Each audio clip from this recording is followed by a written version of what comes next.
क्षमा करे उसे कोई मार सकता है। जाके सदा सहायक के सो ताकि जिए तो कौन आने।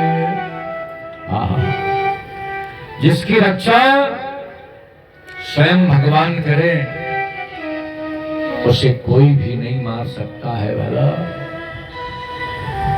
कोई नहीं मार सकता। लेकिन दुर्योधन ने कहा, मित्र क्या सचमुच कह रहे हो? क्या तुमने पांडवों को मारा है? कोई गलती तो नहीं कर दिया? बोले, मित्र मैं जानता हूं कि तू बड़ा अविश्वासी है, इसलिए मैं पांचों के सर समेट के लाया हूं। देख, अर्धरात्रि का समय, अंधेरा था।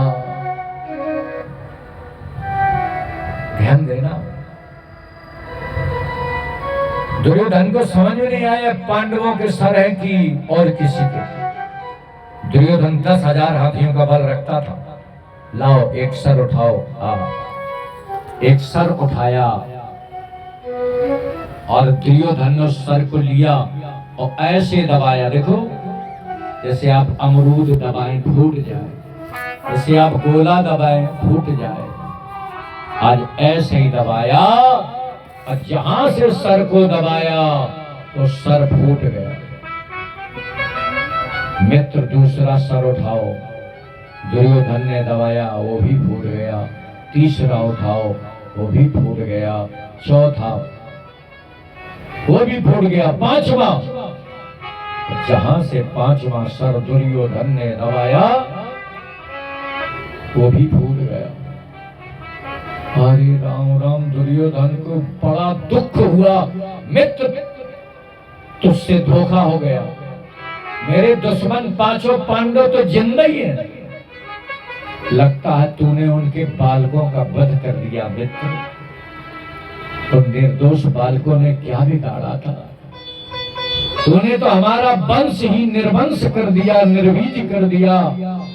तो दुर्योधन को पहले बड़ी खुशी हुई थी और फिर बड़ा दुख हुआ। और उसी सुख दुख में दुर्योधन गोविंदा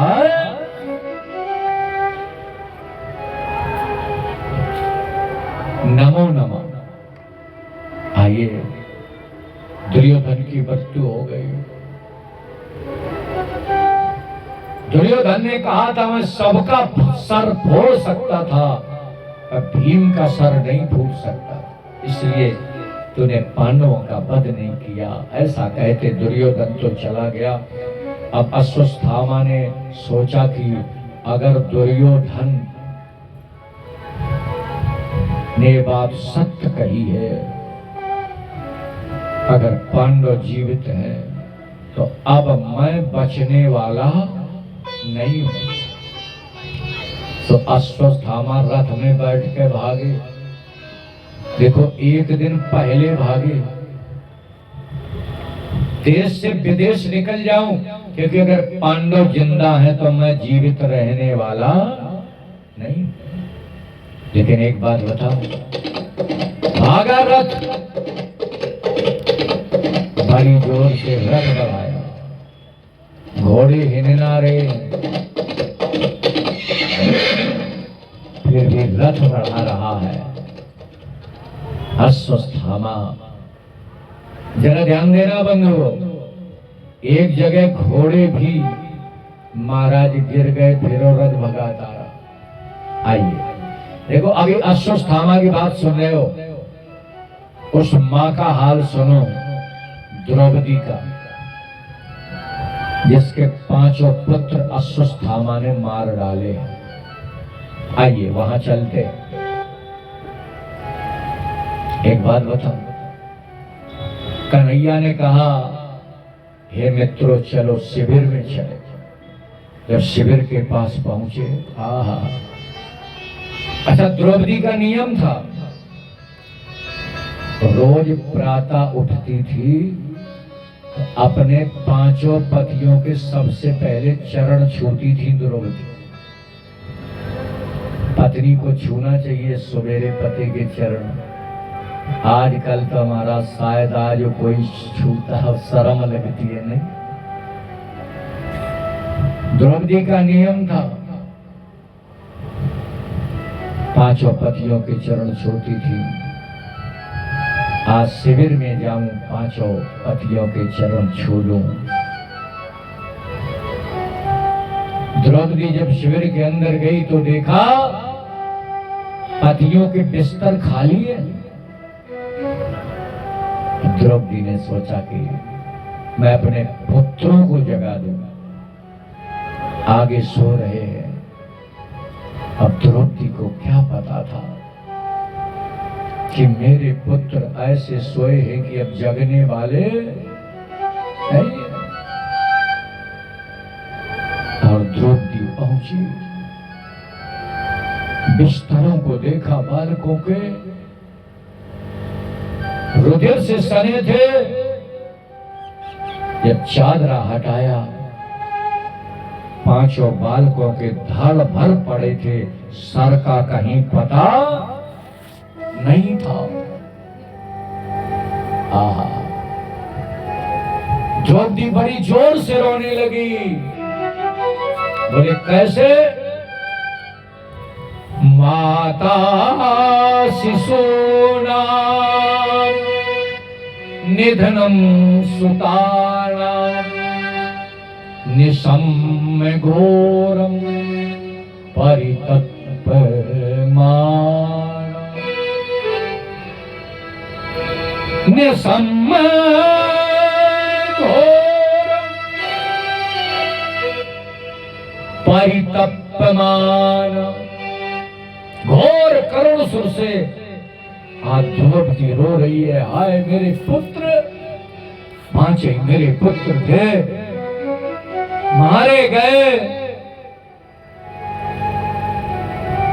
इधर पांडव आ गए थे शिविर के पास में। चलो मित्र, गोविंद ने कहा मित्र देखो द्रौपदी रो रही है, क्या हो गया? मेरा गोविंद तो सब जानता था कि लीला कर रहा है। आज पहुंचे हैं पांचों पांडव, देखा द्रौपदी सर पटक पटक के रो रही है। अर्जुन ने कहा द्रौपदी रो मत, तू छत्राणी है, छत्राणी। और छत्राणी का ये धर्म नहीं कि छत्राणी रोए। हाँ महाराज, छत्राणी का ये धर्म नहीं। इसलिए द्रौपदी रो मत। बोले मैं एक प्रतिज्ञा करता हूं द्रौपदी। अर्जुन ने कहा, बोले क्या? मैं जानता हूं इस सर तेरे बालकों के किसने काटे हैं, सुस्थामा ने। मैं प्रतिज्ञा करता हूं, की है प्रतिज्ञा पारथ ने, सर उसका भी काटूंगा मैं। सर काट के तेरे आंसू पोंछूं, ये बात सत्य ही कहता मैं। जब अश्वत्थामा का सर काट दूंगा द्रौपदी, तभी तेरे आंसू पोंछूंगा। और मेरे गोविंद रथ के बहुत अच्छे सारथी यानी चालक यानी ड्राइवर थे। हाँ, सारथी संस्कृत शब्द है, चालक हिंदी शब्द है, ड्राइवर माने अंग्रेजी। ये बिटिया बहुत पढ़ी लिखी है। हमारे गोविंद बहुत अच्छे ड्राइवर यानी चालक यानी सारथी थे। अर्जुन ने कहा गोविंद रथ निकालो और ऐसा रथ बढ़ाओ कि अश्वत्थामा का रथ मिल जाए। आइए सज्जनों, आज महाराज कहते हैं रथ बढ़ा है, बड़ी जोर से रथ बढ़ा है। और थोड़ी देर में रथ कहां पहुंच गया? बोले वहीं पहुंच गया। बोले कहां?